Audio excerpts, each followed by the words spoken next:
Salut lume, ce mai faceți? N-am mai filmat de mult, e școala, deci trebuie să filmez mai puțin. M-am gândit să filmez acum că e duminică și nu este... Am învățat ieri, deci e bine, am și scris.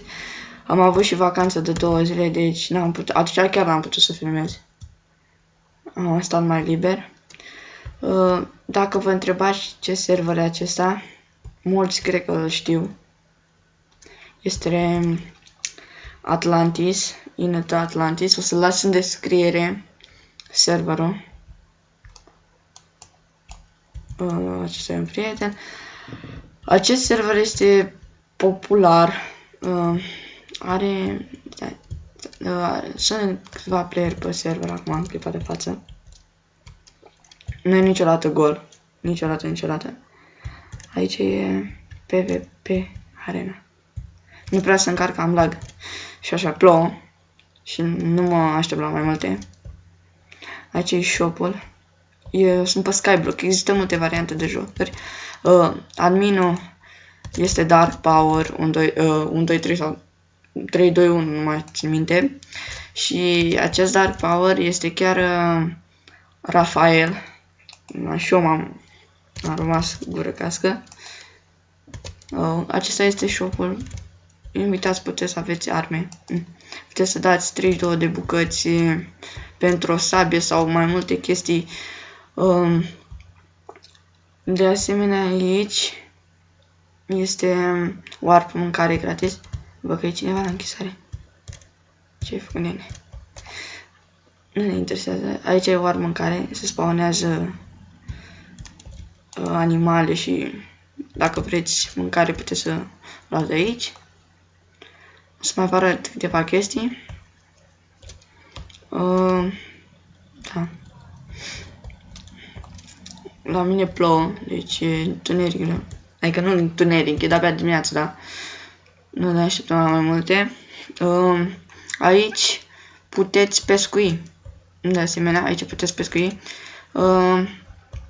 De aici, de la acest seten, puteți să luați, dacă aveți 3 cable, puteți să luați o uniță. Și aici puteți să vindeți peștele pe cable. Foarte bună chestia aceasta. Uitați ce am prins și eu la pescuit, în afară de chestiile astea. Astea encantate și chestiile astea. Aici e parcurul. Dacă faceți parcurul, uitați ce mare e. Dacă ajungeți la săteanul ăla, o să vă dea chestii, dar trebuie să aveți cabă la voi, ca să vă dă totul ieftin. Și hai să vă arăt insula mea, că cred că și voi vreți să vedeți insula mea. Acesta e spawnul meu.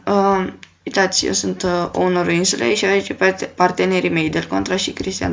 Dacă o să-i vedeți pe server, puteți să întrebați de mine. Aici aveți, adică generatoarele de cable. Trebuie să mă luminez pe aici. Aici am chestiile cu chesturile și multe chestii de asemenea. Aici am făcut și un parcurs. Cei care vin la parcurul meu trebuie să plătească 10 cable, au 5 șanse, iar dacă ajung aici, primesc un sac de lemn prelucrat. Aici am și o dasă de enchanturi, aici mi-am făcut un shop pentru player, mai ieftin, dar nu l-am deschis încă în renovare. Aici, acolo am o casă, nu-i terminată, n-am mobilat-o deloc. Aici, vorbesc totul repede, scuzați. Aici am regulile de la insula mea. Din acești parteneri, decât Del Contra este VIP la mine pe insula, pentru că intră aproape mereu Cristi, că am ocupat. O să filmez și cu ei, poate, cine știe, poate mai pe seara o să filmez. Mă gândesc să filmez mai mult astăzi, dacă am tot liber. Scuzați lagul. Aici am o fermă mare, deci nu-i problemă. La fel și cu pomii. Am mai multe... Am mai multe chestii pe aici. Uitați. Așa. Aici am altfel de pomi. Braș sau cum să spun. Aici tot așa altfel de pom. Dacă o să intrați pe acest server care se lasă în descriere, nu, dacă îmi cereți anumite chestii,